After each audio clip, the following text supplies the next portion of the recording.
No vídeo de hoje a gente vai conversar um pouquinho aqui sobre o Conto da Aia, que é um romance da Margaret Atwood, publicado em 1985, ou seja, trata-se de uma obra que surge em um período marcado pelo florescimento de uma nova estética literária distópica, que se diferenciava em alguns aspectos daquela distopia clássica da primeira metade do século XX. E talvez uma das principais diferenças entre as distopias produzidas nesses dois períodos seja mesmo o abandono do futurismo e de todo aquele apelo à tecnologia que nós temos, por exemplo, no Fahrenheit 451, no Admirável Mundo Novo e etc. Ou seja, nos anos 70 e 80 do século XX, a distopia, o gênero distopia, acaba ganhando uma relativa independência ao se distanciar em alguns casos, como é, por exemplo, aqui o Conto da Aia, desse gênero maior que é a ficção científica.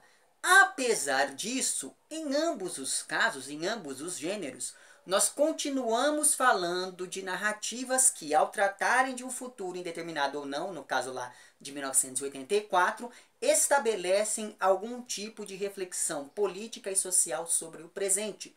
Ou seja, ao tratar do futuro, a ficção científica e a distopia vão desfamiliarizar o presente por meio do estranhamento que advém, sobretudo, de uma nova lógica ancorada, não em pressupostos maravilhosos, como a gente tem lá, por exemplo, nos 100 Anos de Solidão, do Gabriel Garcia Marques, mas sim em pressupostos que são racionais e científicos, como é o caso aqui de O Conto da Aia, que é o romance sobre o qual nós vamos conversar um pouquinho hoje. No caso específico da distopia, esse tipo de narrativa distópica tenta investigar os diferentes efeitos e desdobramentos de um determinado sistema social, geralmente ligado às ideias capitalistas, na cultura e na individualidade dos personagens que, geralmente, vão representar o sujeito e todos os dilemas próprios da modernidade. Agora, pensando de uma maneira ainda mais específica, no caso das distopias produzidas entre os anos 70 e 80 do século XX, nós estamos falando de textos que deixam de descrever um líder único que representa um Estado com E maiúsculo e que deve ser combatido. Ao invés disso, essa segunda leva de distopias acaba nos apresentando a uma série de mecanismos de controle nos quais o poder está completamente pulverizado. Então veja, eu comecei falando de algo muito amplo, que é esse gênero da ficção científica. Depois eu afundilei um pouquinho para falar em linhas gerais do que vem a ser essa questão da distopia. E agora eu acabei de fazer aqui um panorama do que vem a ser essa distopia produzida na segunda metade do século XX. Por tudo isso, acaba ficando claro que a distopia nada mais é do que a degradação de toda aquela visão utópica de mundo, já que nós estamos diante de narrativas que nos apresentam projetos de controle e manipulação da vida social, da história e da subjetividade de um grupo de pessoas. Tudo isso descrito da maneira mais racional possível, sem qualquer tipo de apelo ao fantástico, ao maravilhoso ou ao sobrenatural. Outra coisa que vai ser muito importante para que a gente possa entender um pouco melhor a construção aqui deste romance é o conceito de metaficção historiográfica que é cunhado lá pela Linda Hutchell. Eu vou deixar certinho o nome de uma obra da Linda Hutchell em que ela fala de maneira mais aprofundada dessa questão, até porque se eu for fazer isso aqui, esse vídeo vai ficar muito grande e não é essa a minha intenção. Mas enfim, em linhas gerais, esse conceito de metaficção historiográfica diz respeito a um tipo de texto que nos faz questionar a história ao se apropriar de personagens e situações históricas a partir de perspectivas não hegemônicas, ou seja, de perspectivas excêntricas, fora do centro, para poder usar lá um termo da própria Linda Hutchell. Por exemplo, quando nós vamos ler lá a história do Cerco de Lisboa, do José Saramago, fica claro que o discurso histórico é uma criação humana. E, portanto, a veracidade desse discurso histórico pode ser posta em questão. Mas isso só acontece porque a metaficção historiográfica tenta abarcar todos aqueles discursos que ficaram à margem, por exemplo, o discurso dos excluídos, dos vencidos, dos não dominantes, dos excêntricos e etc. E ao acolher todos esses discursos marginalizados, todos esses discursos excêntricos, a metaficção historiográfica nos mostra que a história é um discurso construído pelos dominantes. Isso fica claro, por exemplo, lá no História do Cerco de Lisboa, do Saramago. Se não me engano, no vídeo que eu fiz sobre aquele livro, eu falei um pouquinho dessa questão também da metaficção historiográfica. Então, caso você não tenha visto, eu vou deixar o link para esse vídeo lá embaixo. Pois bem, de uma maneira ou de outra, todas essas questões ligadas à distopia enquanto gênero literário e à metaficção historiográfica acabam vindo à tona a partir da leitura dessa narrativa que é completamente fragmentada e em primeira pessoa que nós temos aqui em Um Conto da Aia, que é, como eu já falei para vocês, o romance sobre o qual nós vamos conversar no vídeo de hoje.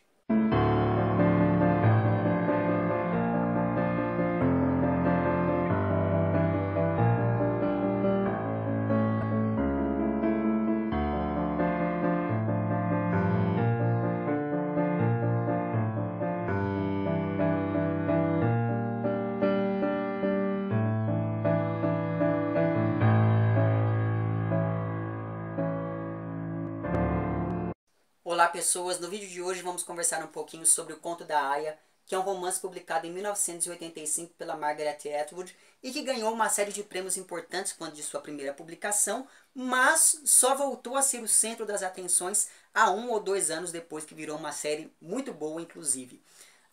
De uma maneira geral, esse daqui é um romance que trata de uma sociedade totalitária e fundamentalista que surgiu no território que antes era conhecido como Estados Unidos, depois que um grupo de conservadores radicais religiosos, chamados de Filhos de Jacó, acabou assassinando o presidente, tomando o poder e substituindo a Constituição pela Bíblia. Tudo isso com o nobre objetivo de restaurar a moral e preservar os bons costumes. Não sei quanto a vocês, mas para mim, por algum motivo que me foge à mente agora, esse tipo de discurso é absolutamente, enfim, reconhecível. Não sei exatamente o porquê.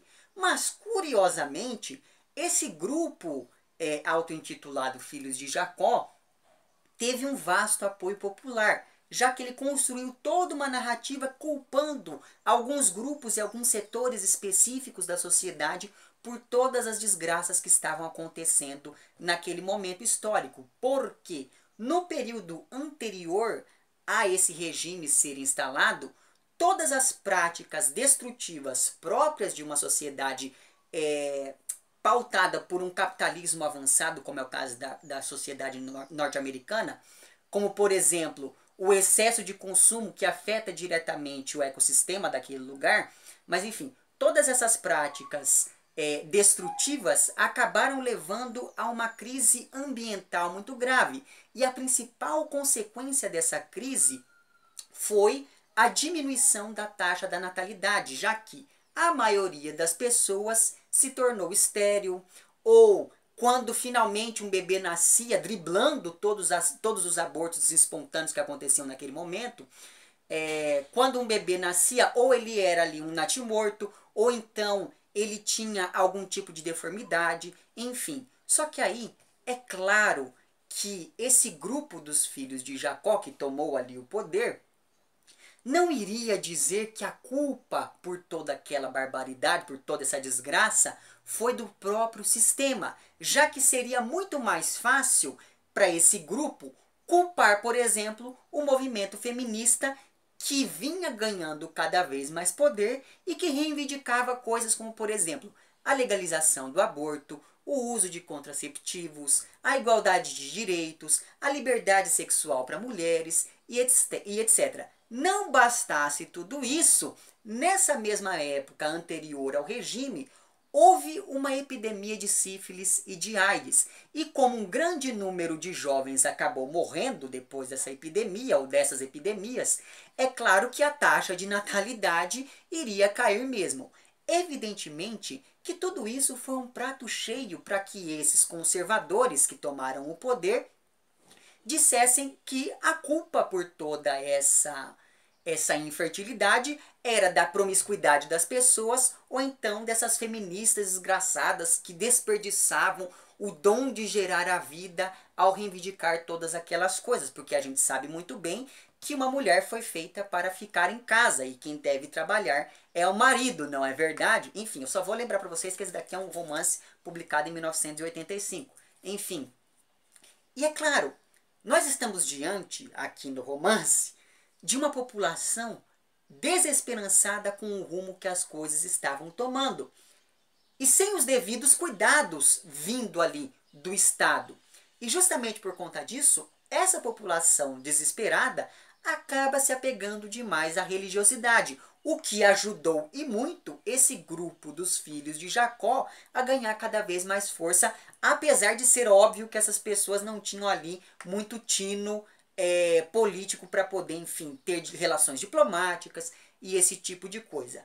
A partir deste momento, a partir do momento então em que esse grupo assume o poder, por meio de um golpe de Estado, ainda que com apoio popular, mas enfim, a partir desse momento, toda a culpa por todas aquelas desgraças ambientais que estavam acontecendo e afetando diretamente a taxa de natalidade, passou a ser associada às mulheres e não aos homens, porque afinal de contas, as mulheres é que escolheram manter relações sexuais sem a finalidade reprodutiva.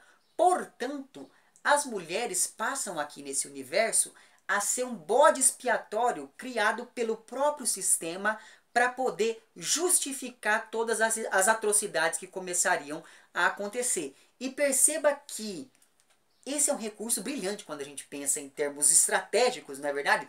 Porque quando você faz isso, quando você cria um bode expiatório, você acaba dando forma, você acaba dando um rosto para o verdadeiro inimigo e distrai a população. Porque o inimigo não sou eu. O inimigo é a mulher, o inimigo é o homossexual, o inimigo é o gay, o inimigo é o comunista quando a gente pensa lá naquela peça de teatro do Arthur Miller chamada As Bruxas de Salem, sobre a qual já tem vídeo aqui no canal, o link vai estar lá embaixo também. Então percebe, você vai lá, cria todo um estereótipo e fala, não, aquele ali é o inimigo, eu estou fazendo o que é preciso ser feito para que as coisas voltem a ser boas para todo mundo. A gente tem que pensar na maioria e não nessas minorias, porque as minorias é quem deve se curvar a nós. Então, percebe, esse discurso é, estrategicamente falando, genial. E isso vai estar na base de tudo que vai acontecer aqui neste romance. Então, as mulheres aqui passam a ser associadas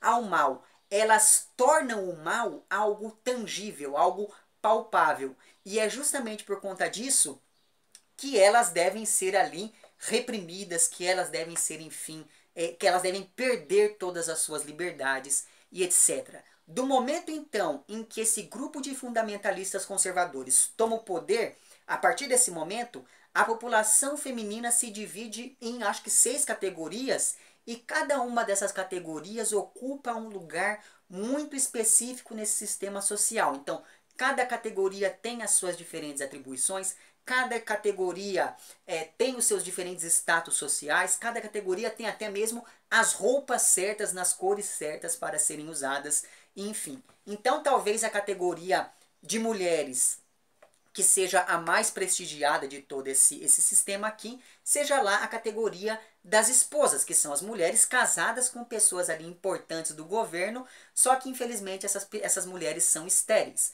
Aí, por outro lado, abaixo das esposas, você tem ali as martas, que são mulheres mais velhas, mulheres que já passaram ali da idade de engravidar e justamente por conta disso acabam se tornando encarregadas dos serviços domésticos.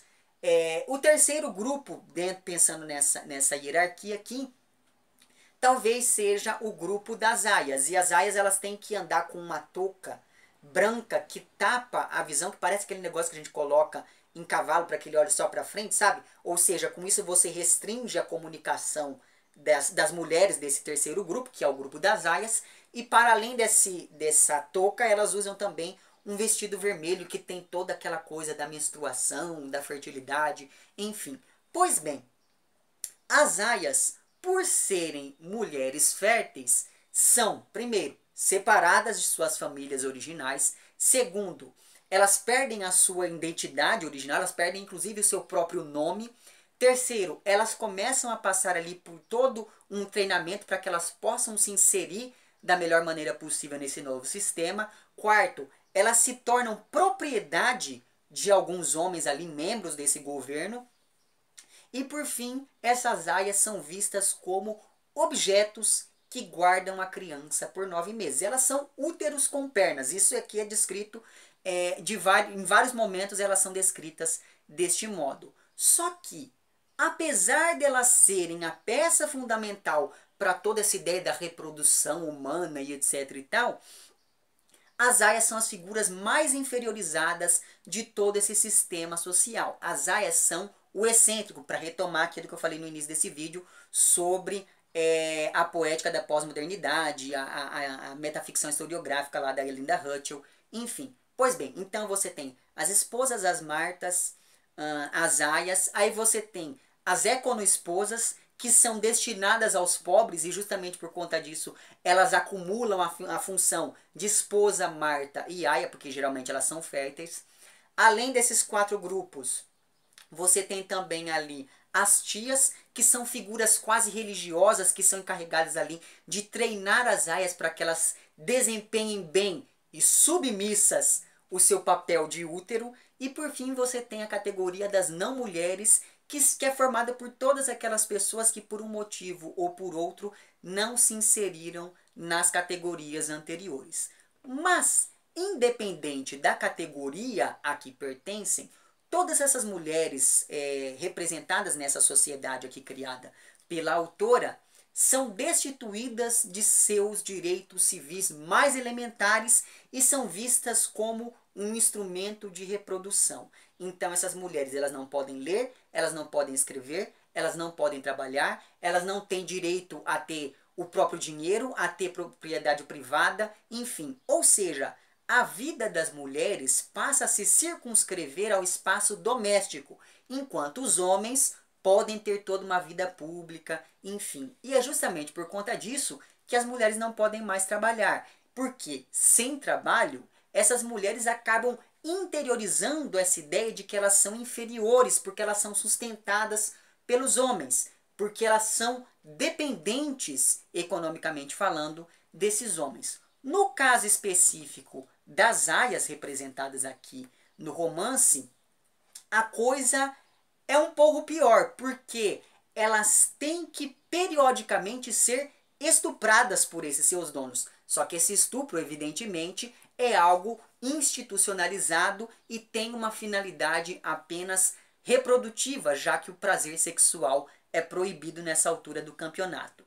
E essa prática, que é uma prática de estupro, eu não consigo pensar em outro nome para isso, mas enfim, essa prática ela é fundamentada por uma passagem lá do Gênesis, em que uma das esposas do Jacó, se não me engano, Raquel, ela não podia engravidar e justamente por conta disso ela pede para que o Jacó transe com a sua serva para gerar uma descendência. Enfim, não sei se você sabe disso, mas aqui no canal nós estamos fazendo um projeto de leitura coletiva da Bíblia. O link para uma playlist com todos os vídeos até agora vai estar lá embaixo. Mas enfim, então, todo o ritual do estupro pelo qual passam as aias é ancorado nessa passagem da Bíblia que fala da história da Raquel e do Jacó, de modo que a aia fica ali entre os joelhos da esposa, enquanto os maridos as estupram com a finalidade sublime de, enfim, gerar uma descendência.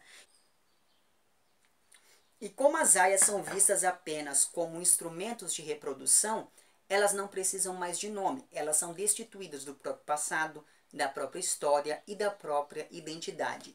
Por exemplo, a nossa personagem central e narradora aqui, que é a Offred, ela já era casada, ela já tinha uma filha, mas ainda assim, a partir do momento dessa transição de um sistema social para o outro, a partir daquele golpe de Estado vastamente apoiado por parte da população, essa moça acaba sendo retirada dessa família e passa a servir aos interesses deste Estado. E justamente por conta disso, as aias passam a ser identificadas como pertencendo a alguém. No caso aqui da nossa narradora, ela recebeu o nome de Offred, e esse nome ele é composto pela preposição of, que indica posse em língua inglesa, e Fred, que indica ali o nome do novo dono dela, né, que é um sujeito chamado Fred. Só que em um ato completamente subversivo, essa narradora, a Offred, ela faz questão de preservar o nome original, como se ela tivesse algum tipo de esperança de que um dia as coisas fossem voltar a ser o que eram antes. E por falar nisso, essa narradora comete ainda uma série de outras transgressões, como por exemplo, guardar o próprio nome, manter relacionamentos sexuais com mais de uma pessoa, ir até o prostíbulo ali daquele lugar onde ela mora e principalmente nos contar essa história, porque o ato de narrar é subversivo quando você é um excêntrico, quando você não faz parte ali do grupo dominante. E isso acaba gerando uma cumplicidade com o leitor, porque tanto nós quanto a narradora sabemos que o que ela está fazendo é errado. E isso acaba nos tornando cúmplices ali desse crime que ela está cometendo. E isso, de certo modo, acaba nos aproximando da narrativa. Então, em meio a toda essa sociedade construída a partir de um modelo absolutamente puritano, o que me fez lembrar bastante lá da Letra Escarlate, de um autor cujo nome eu não me lembro agora, mas enfim, é um romance muito importante e que trata também desse período puritano, enfim. Diante dessa sociedade puritana, nós nos deparamos com a voz dessa narradora aqui, que por meio de uma série de analepses, ou seja, por meio de uma série ali de flashbacks, acaba nos mostrando como foi que as coisas chegaram àquele ponto. E talvez nisso resida o principal mérito deste romance, porque a personagem narradora pertence à primeira geração das aias, ao contrário do que acontece com os personagens de outros romances distópicos que a gente tem por aí. Então, nesses outros romances, a gente não tem muitos detalhes sobre como foi que um determinado sistema social autoritário acabou suplantando um sistema social anterior. Isso não acontece aqui. Aqui essa narradora, por ter pertencido a esse sistema anterior, ela consegue nos dar com uma riqueza de detalhes muito grande como foi esse processo de transição de uma coisa para outra.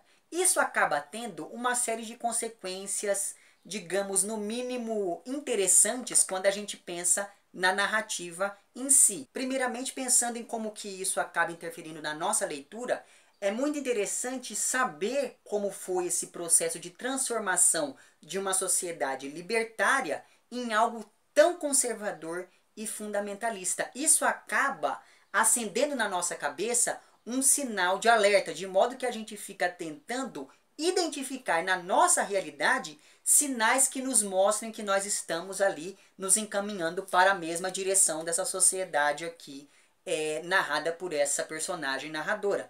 Com isso, nós vamos nos dando conta de que nenhuma das bases democráticas que nos cercam enquanto pessoas que vivem em uma democracia são sólidas o suficiente para garantir que as coisas não terminem desse jeito ou de uma maneira muito parecida com isso. Porque a sociedade, mesmo a mais democrática possível, ainda carrega dentro de si alguma coisa de conservador, ainda carrega dentro de si alguma coisa de fundamentalista. E pensando agora em elementos voltados mais à estética do romance, é interessante esse jogo que se estabelece entre o passado libertário e esse presente mais conservador, porque esse jogo temporal acaba criando diferentes modos de descrever as coisas ao longo de todo o romance. Se por um lado, então, nós temos um sistema social que é pouco descrito, nós só ficamos sabendo dele a partir das relações que se estabelecem entre os personagens. Por outro lado, existe um excesso de descrições sobre ambientes que, em muitos casos, nos seriam absolutamente familiares. Então, em muitos momentos, você pode ficar pensando, tá, mas por que ela está descrevendo isso se isso é algo tão familiar a mim como leitor?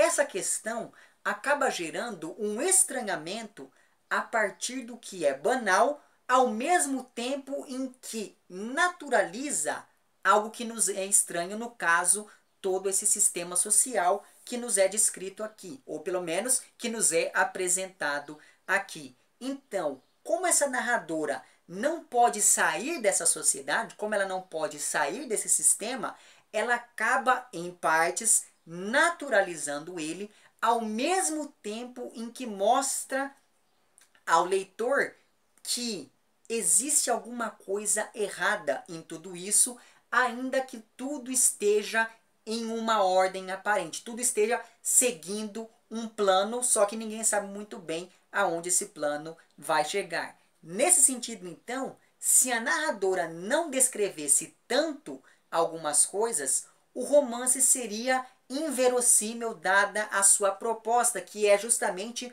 mostrar uma personagem que viveu dois sistemas sociais diferentes. Então, essa narradora, ela não consegue nem ver tudo como algo natural, porque afinal de contas, ela viveu em uma realidade anterior que era completamente diferente dessa que ela está vivendo no presente, mas ela também não consegue ver tudo com estranhamento, porque, pelo menos na aparência, as coisas estão como eram antes. Então veja, essa narradora, ela não precisa recorrer, essa narradora não, mas a autora, ela não precisa recorrer aqui a um maravilhoso para poder justificar essa outra realidade, como faz lá, por exemplo, o Gabriel Garcia Marques, porque a autora acaba trazendo aqui alguns elementos que já nos são familiares, que já são familiares ao leitor, e justamente por conta disso, esses elementos nos permitem reconhecer aquela realidade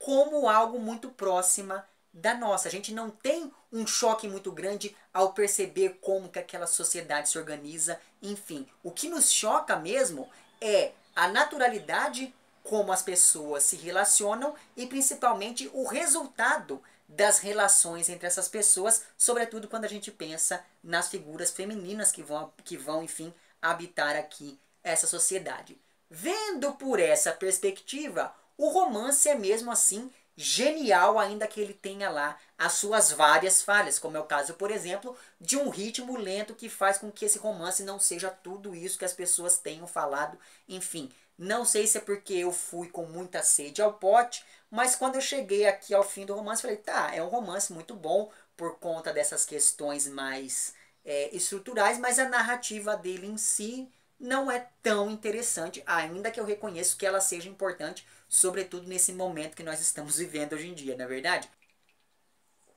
Outra coisa que chamou bastante a minha atenção ao longo dessa leitura foi a quantidade de intertextualidades com a Bíblia, sobretudo porque nós estamos aqui diante de uma sociedade patriarcalista que se ampara em um discurso religioso. Então, essa série de intertextualidades aparece desde uma das epígrafes aqui do romance até referências diretas a algumas passagens da Bíblia, como por exemplo aquela que eu já citei aqui, que fala da história de Jacó e de Raquel lá em Gênesis.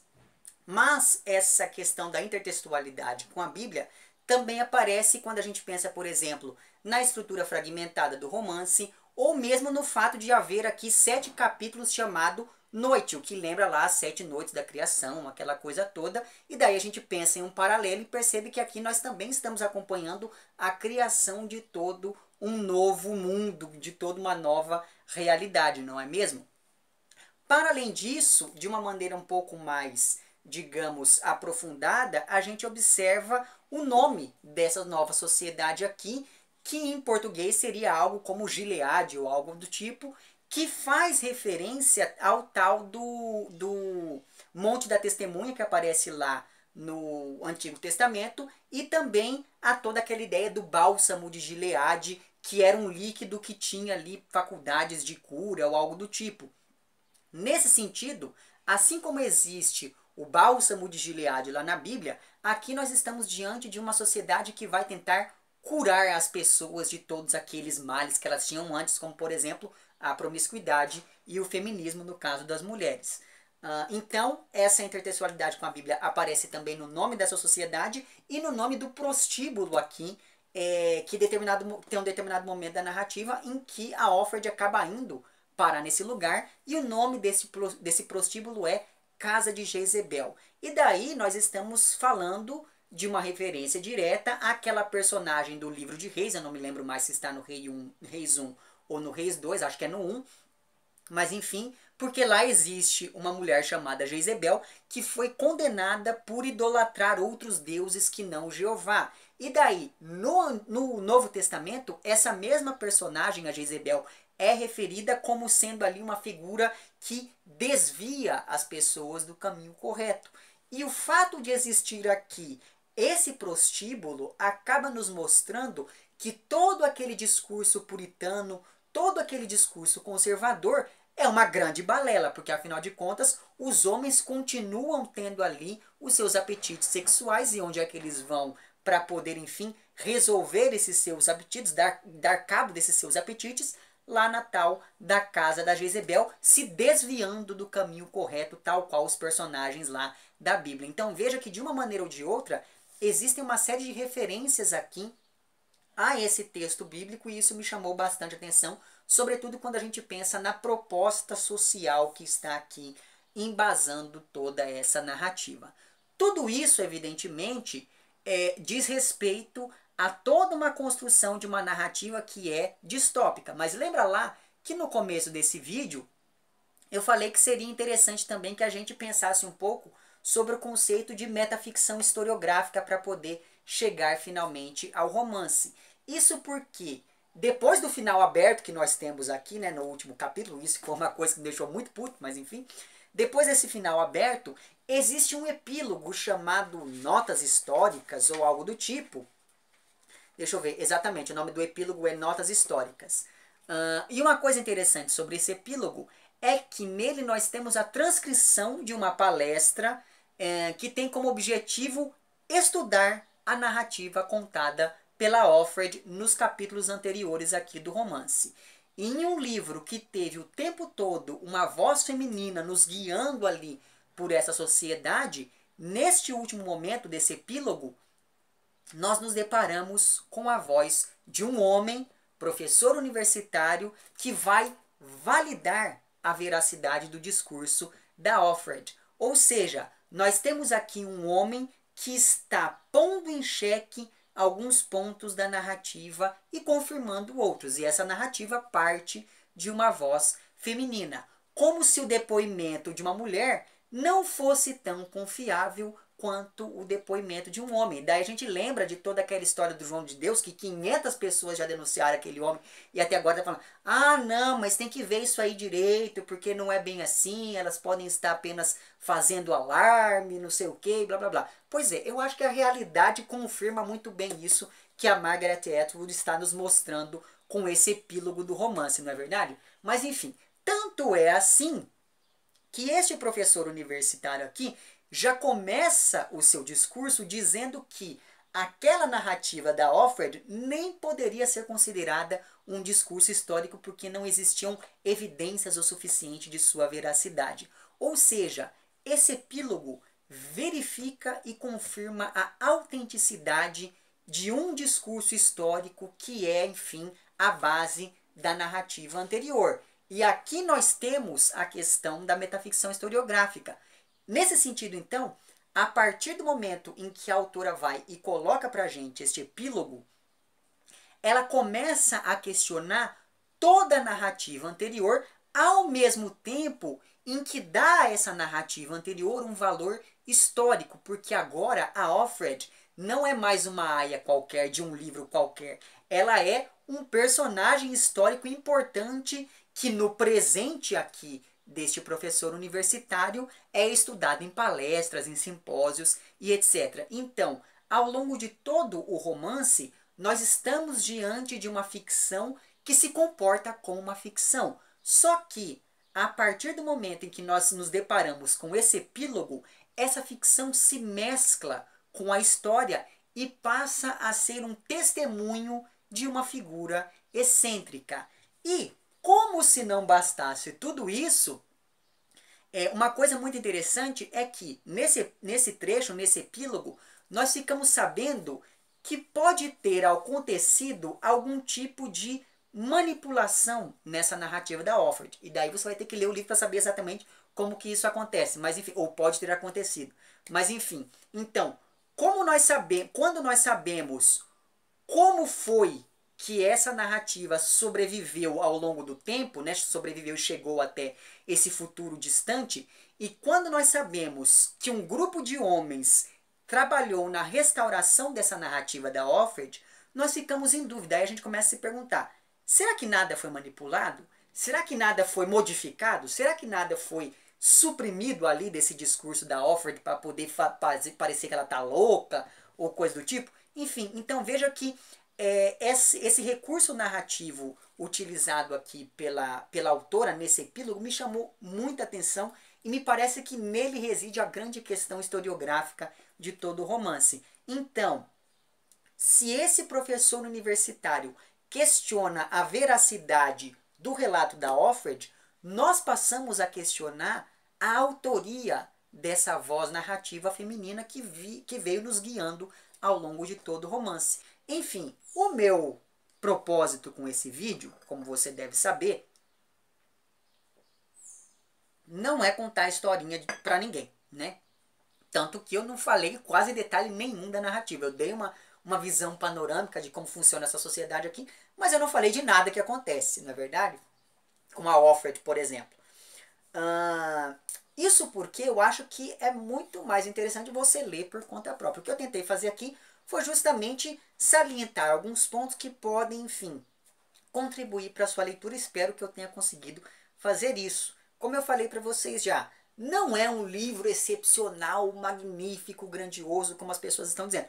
Eu particularmente gostei, em certos pontos, muito mais da série do que do livro. Mas ainda assim é um livro muito bom, é um livro muito bem construído e é um livro que vale a pena ser lido hoje em dia, nem que seja para despertar aquele sinal de alerta na sua cabeça também, perceber algumas coisas estranhas que vêm acontecendo. Não é verdade? Mas enfim, então eu gostei do livro muito mais por aquilo que ele representa hoje e muito mais pelo modo como ele se constrói do que pela narrativa em si. De uma maneira ou de outra fica aqui a minha indicação. E é claro que eu vou atrás de outras coisas dessa mesma autora que vem ganhando cada vez mais espaço aqui no mercado editorial brasileiro. E eu recomendo que vocês façam a mesma coisa porque me interessou bastante. Vou deixar lá embaixo o link para onde você pode comprar o livro, e comprando pelo link você me ajuda e todo mundo fica feliz, não é verdade? E é isso. Se você gostou do vídeo, não esqueça de curtir e de compartilhar. Caso não tenha gostado, não esqueça de dizer lá embaixo por quem não gostou. Se você está inscrito no meu canal, muito obrigado pela sua inscrição. E caso não esteja inscrito, se inscreva também lá embaixo. Um amplex para vocês todos, até o próximo vídeo e tchau!